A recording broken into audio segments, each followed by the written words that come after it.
गुरु प्यारी साध संगत जी, आपका जी भाई विनोद लंदन से आज फिर से आप सबसे मुखातिब है और आज आपके समक्ष कबीर साहब जी द्वारा लिखित ग्रंथ अनुराग सागर के आगे के अंश पेश करने जा रहा है।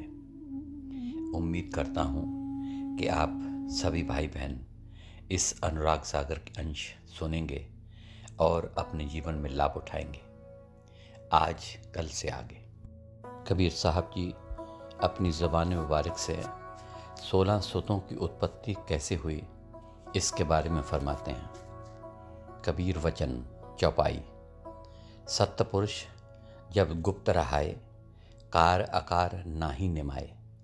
संपुट कमल रहे गुप्त सुनेहा, पुहुप मही रहे पुष्प विदेहा। इच्छा कीन अंश उपजाऊं, हंसन देख हरक बहु पाऊं। कबीर साहब जी फरमाते हैं कि हे धर्मदास, अब मैं उस समय की बात कर रहा हूँ जब सत्पुरुष गुप्त रूप में थे। तब दुनिया थी ही नहीं, कोई आकार ही नहीं था, कोई देह नहीं थी। आकाश लोक, पाताल लोक और मृत्यु लोक भी नहीं थे। सिर्फ धुंधकारा ही धुंधकारा था। जैसे कली के अंदर फूल छिपा होता है, पत्तों के अंदर कमल का फूल छिपा होता है, बीज के अंदर वट का वृक्ष छिपा होता है।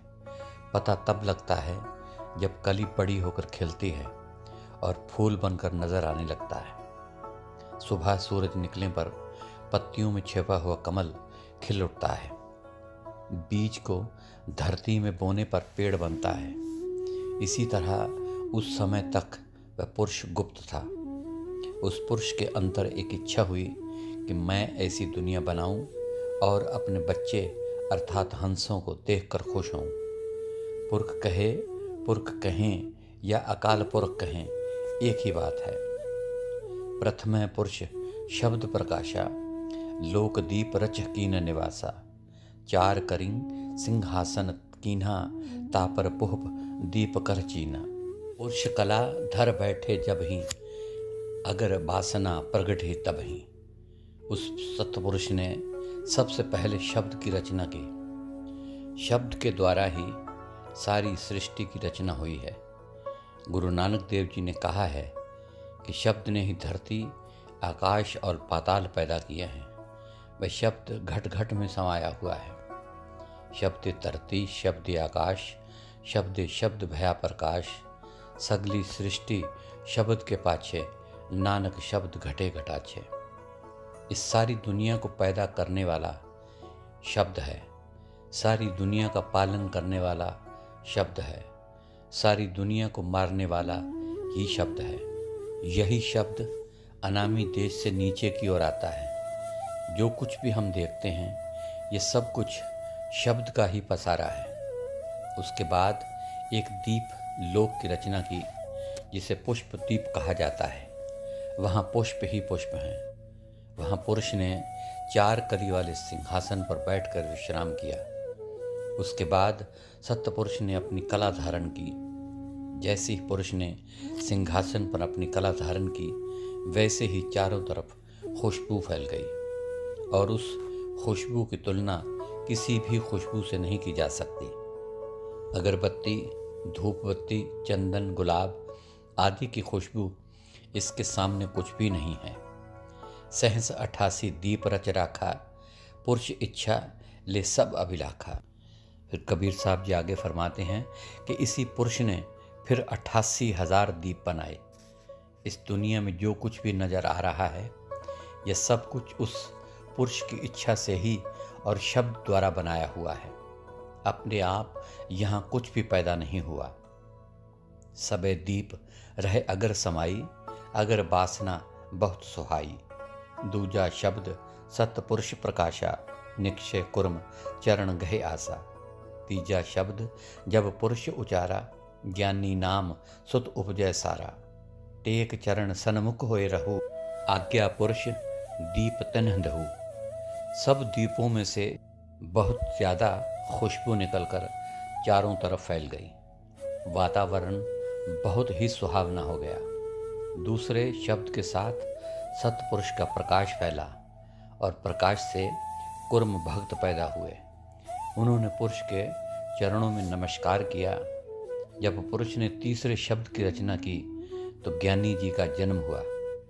उन्होंने पुरुष के चरणों में शीश झुकाकर नमस्कार किया।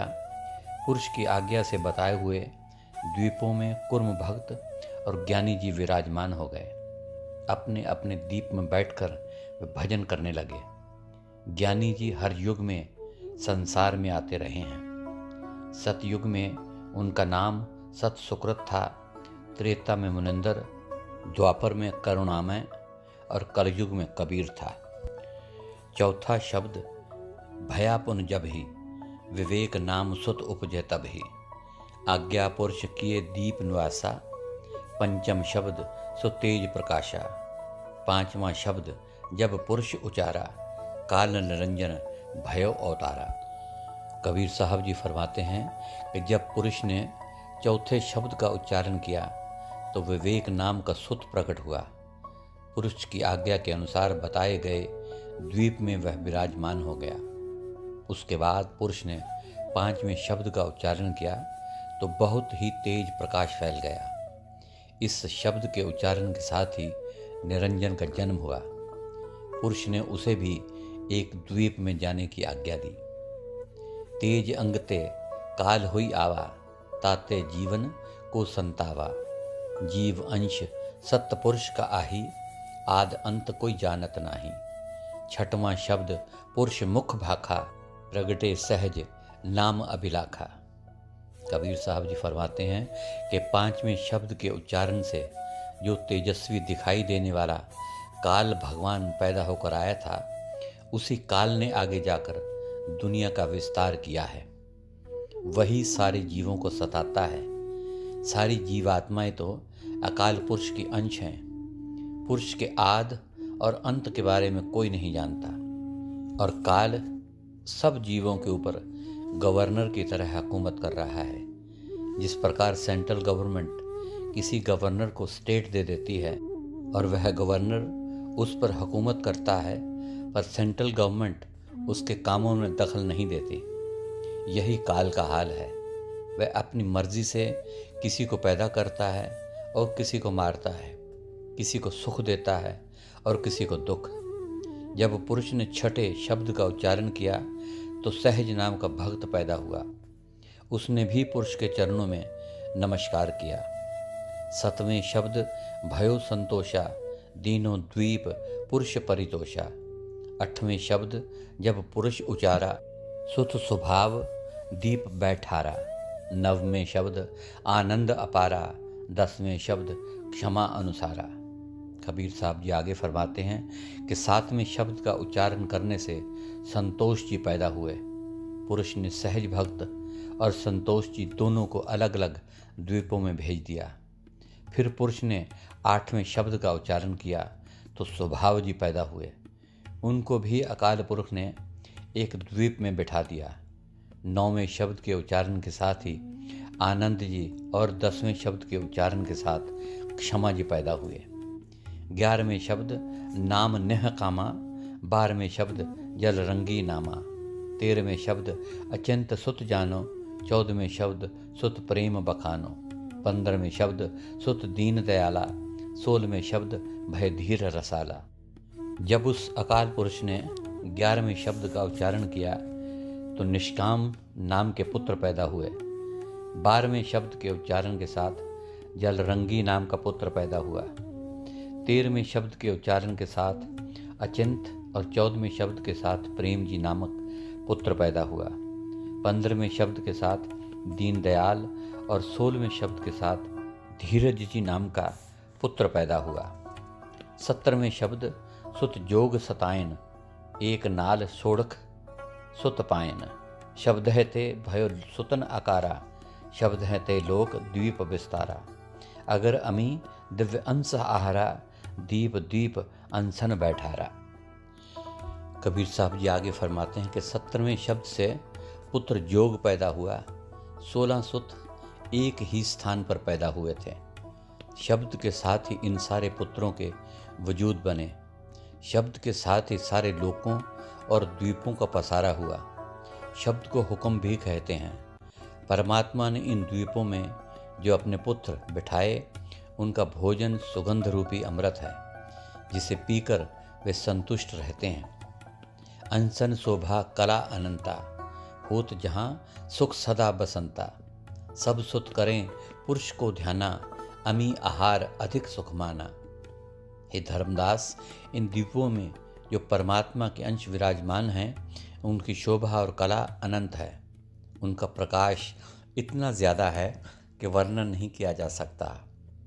हे धर्मदास, वहाँ इतना सुख और आनंद है जिसकी कोई सीमा नहीं।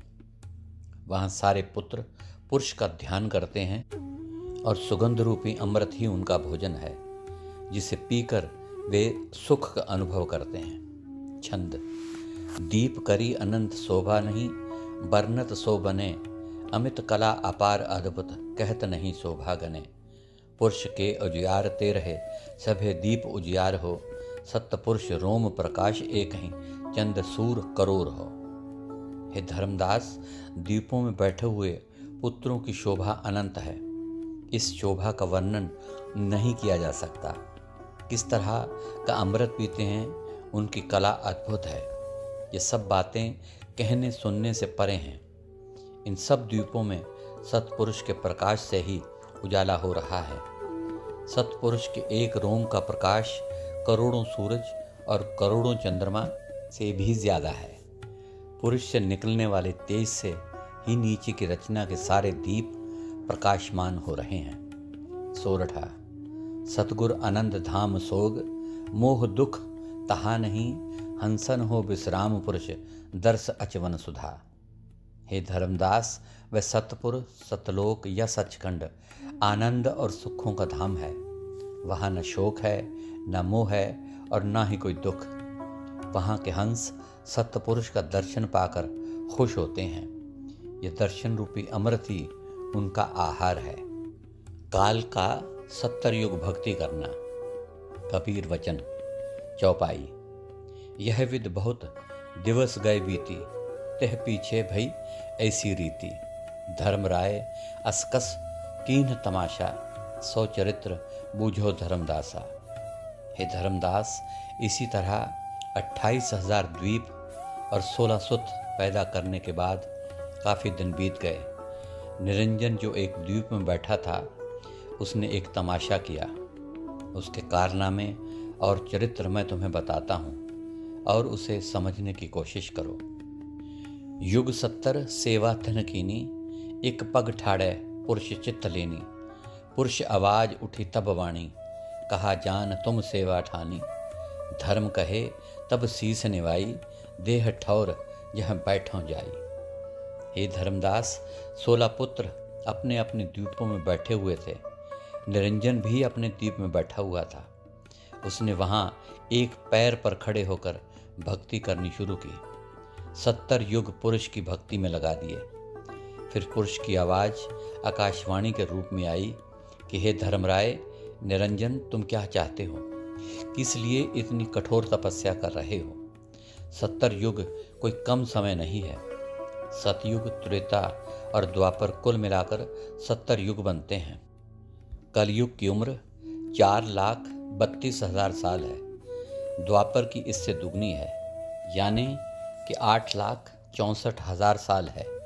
त्रेता की इससे तिगुनी है और सतयुग की इससे 4 गुनी है। उस आकाशवाणी के प्रश्न को सुनकर निरंजन बड़े प्रेम के साथ सिर झुकाकर पुरुष से कहने लगा कि सारे पुत्र अपने द्वीपों में खुश हैं, पर मेरे लिए यह जगह बहुत ही कम है। मुझे कोई बहुत बड़ा स्थान दो, वहाँ जाकर मैं रहूं। आज्ञा किए जाहो सुत तहमा, मान सरोवर दीप है जहमा। चलियो धर्म तब मान सरोवर, बहुत हर्ष चित करत कतोवर। मान सरोवर आए जब ही, भय आनंद धर्म पुन तब ही। बहुर ध्यान पुरुष को कीना, 70 युग सेवा चित दीना। इससे आगे कबीर साहब जी फरमाते हैं कि हे धर्मदास, धर्मराय की बात सुनकर अकाल पुरुष ने आज्ञा दी कि हे धर्मराय, तुम 10वें द्वार में जाओ, जहाँ मानसरोवर द्वीप है। अब पुरुष का हुक्म मानकर धर्मराय मानसरोवर द्वीप की ओर चल पड़ा। वह अपने अंदर ही अंदर बहुत खुशी महसूस कर रहा था। वह खुश भी था और साथ में फिक्रमंद भी कि अच्छा भला उस परमात्मा के पास बैठा था, ये कौन से चक्कर में फंस गया हूँ। मानसरोवर में आकर उसने फिर पुरुष का ध्यान करना शुरू कर दिया। इस प्रकार उसने फिर 70 युग और भक्ति की। इक पग ठाड़े सेवा लाई, पुरुष दयाल दया उर आई। जाहो सहज तुम धर्म के पासा, अब कस ध्यान कीन प्रकाशा। चले सहज तब शीस निवाई, धर्म राय पह पहुँचे जाई। कबीर साहब जी फरमाते हैं कि यहाँ आकर फिर से निरंजन ने एक पैर पर खड़े होकर अकाल पुरख की भक्ति में 64 युग बिता दिए। फिर दया सागर पुरुष ने अपने पुत्र सहज भक्त से कहा कि तुम जाकर धर्मराय से पूछो कि वे क्या चाहता है, क्यों मेरी भक्ति में इतना लीन है। आज्ञा मानकर सहज भक्त ने शीश झुकाया और 10वें द्वार में जा पहुंचा, जहां धर्मराय एक पैर पर खड़ा होकर भक्ति कर रहा था। कहे सहज सुन भ्राता मोरा, सेवा पुरुष मान लय तोरा। अब कह मांगो सो कह मोही, पुरुष आवाज दीनो तो ही। अहो सहज तुम जेठे भाई, करो पुरुष सो बिनती जाई। सहज भक्त वहाँ 10वें द्वार में मानसरोवर द्वीप में जाकर धर्मराय से कहने लगा कि तुम्हारी सेवा और भक्ति तो पुरुष ने स्वीकार कर ली है और पूछा है कि तुम क्या चाहते हो। और धर्मराय ने कहा कि हे सहज, आप मेरे बड़े भाई हो, पुरुष के पास जाकर मेरी तरफ से विनती करो। इतना ठौर न मोहे सुहाई, अब मोहे बख्शे देह ठुकराई। मोरे चित्त अस भयो अनुरागा, देह देश मोहे करो सुभागा। कै मोही देह लोक अधिकारा, कै मोही देह देश एक न्यारा। अपने बड़े भाई सहज को निरंजन कहता है कि परमात्मा के पास तो किसी प्रकार की कोई कमी नहीं है, परंतु मेरे लिए यह द्वीप बहुत छोटा है। मैं तो इस तरह का देश चाहता हूँ कि जहाँ सिर्फ मेरा ही राज्य हो, जहाँ मेरी ही हुकूमत चले। मेरे अंदर यह इच्छा जाग उठी है, इसलिए मुझे अलग देश देकर मेरे भाग्यों को संवारो। मुझे ऐसा देश चाहिए जहाँ सिर्फ मेरा ही अधिकार हो, उसमें किसी की भी दखल अंदाजी ना हो।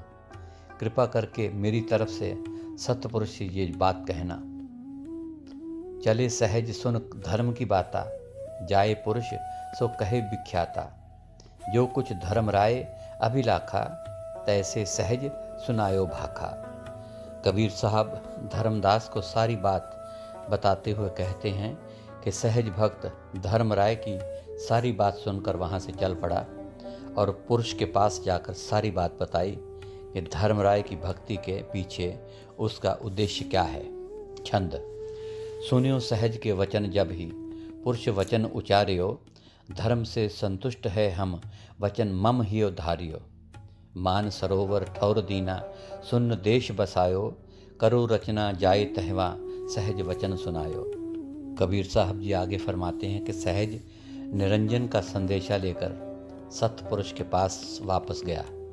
सहज से सारी बात सुनकर पुरुष ने कहा कि मैं तो निरंजन पर उसकी भक्ति के कारण खुश हूँ। उसने भी मेरी बात मानी थी। मैंने उसे मानसरोवर 10वां द्वार दिया तो उसने उसे स्वीकार किया। असल में ये सब परमात्मा की मर्जी से ही हुआ है। पहले भी उसने एक बार कुर्म भक्त से कहा था कि संसार की उत्पत्ति होनी चाहिए। वह सतपुरुष से अलग नहीं होना चाहता, इसलिए वह न माना। फिर उसने कबीर साहब से कहा कि हम आपसे जुदा नहीं हो सकते। फिर पुरुष ने निरंजन के मन में संसार की उत्पत्ति करने की इच्छा रख दी। ये सारा खेल उस परमात्मा का, उस पुरुष का अपना ही रचाया हुआ है, परंतु उसको निरंजन चला रहा है। मानसरोवर तक तो सत्पुरुष परमात्मा की हद है। निरंजन नहीं चाहता कि मेरे देश में उस परमात्मा की किसी प्रकार की कोई भी दखलंदाजी हो, इसलिए उसने कहा कि मुझे तो बिल्कुल अलग देश चाहिए जिसमें कि मैं आज़ादी से रह सकूं। पुरुष ने सहज भक्त से कहा कि निरंजन को जाकर कहो कि मैं उसको शून्य देश अर्थात त्रिकुटी का मुकाम देता हूँ, मृत्युलोक, पाताल लोक और आकाश लोक देता हूँ। उससे कहो कि वह वहाँ जाकर अपनी रचना करे। मैं उस पर बहुत खुश हूँ क्योंकि वह मेरी इच्छा अनुसार चल रहा है। सो गुरु प्यारी साध संगत जी, आज के लिए इतना ही। कल अनुराग सागर के आगे के अंश आपके समक्ष रखूँगा।